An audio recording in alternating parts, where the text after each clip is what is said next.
L'oncologie interventionnelle est une discipline récente qui consiste à proposer des traitements mini-invasifs guidés par l'image.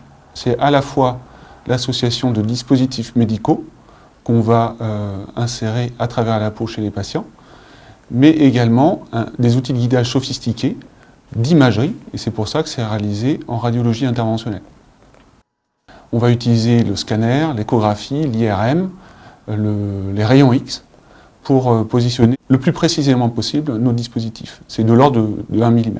La radiologie interventionnelle oncologique, ou donc l'oncologie interventionnelle, intervient à différentes étapes de la maladie des patients. C'est à la fois au moment du diagnostic, c'est lorsqu'on va réaliser des biopsies, mais également au moment de la prise en charge d'un cancer, et par la suite, éventuellement, dans certains cas, une prise en charge pour les soins palliatifs. Au niveau de la biopsie, on va utiliser les outils de guidage pour réaliser des prélèvements extrêmement précis qui vont permettre de diagnostiquer de façon fiable la maladie. Ainsi, des traitements par la suite vont être proposés en fonction de ces résultats-là. Les biopsies sont généralement mini-invasives, réalisées sous anesthésie locale et évitent de réaliser des chirurgies à ce moment-là du diagnostic. Elles doivent être précisément guidées, donc de nouveau avec des examens d'imagerie, pour optimiser les résultats.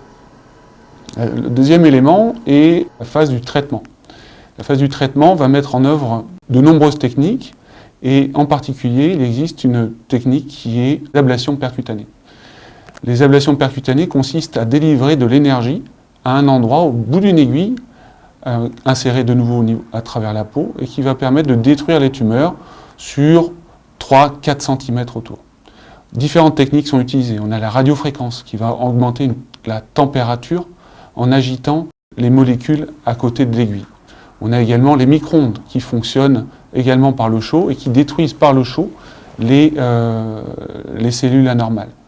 On a également une technique qui s'appelle le cryoablation qui consiste à détruire les cellules par le froid. On va créer une boule de glace qui va entraîner la destruction de ces cellules.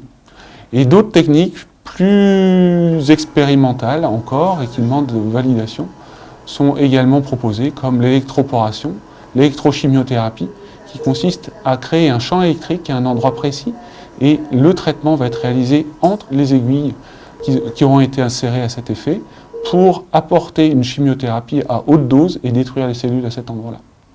On a d'autres traitements qu'on peut utiliser comme des chimioembolisations. On va apporter la chimiothérapie juste à l'endroit où il y a la tumeur.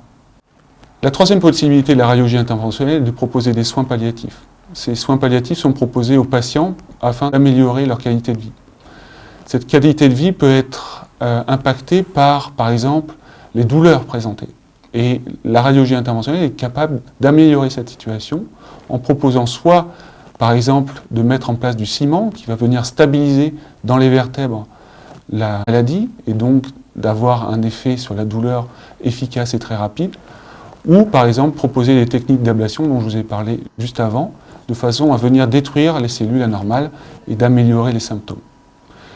Tout cela, évidemment, est réalisé comme toutes les autres techniques sous guidage radiologique, de façon à être extrêmement précise, limiter les complications et de réduire les temps d'hospitalisation.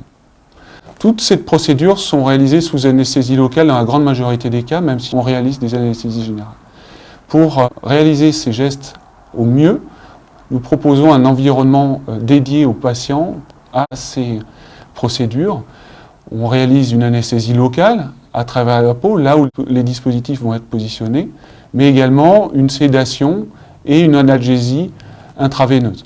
La sédation que nous réalisons dans le service est basée sur de l'hypnose médiée par la réalité virtuelle. On utilise un masque de réalité virtuelle qui nous permet de proposer l'hypnose à tous les patients de façon reproductible et tout à fait confortable pour les patients.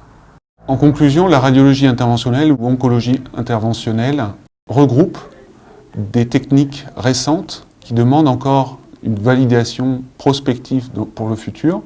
Néanmoins, ces techniques sont d'ores et déjà utilisées en pratique clinique, quotidienne, en routine, et discutées en réunions de concertation pluridisciplinaire qui regroupent des oncologues, des chirurgiens, des anatomopathologistes, des radiothérapeutes.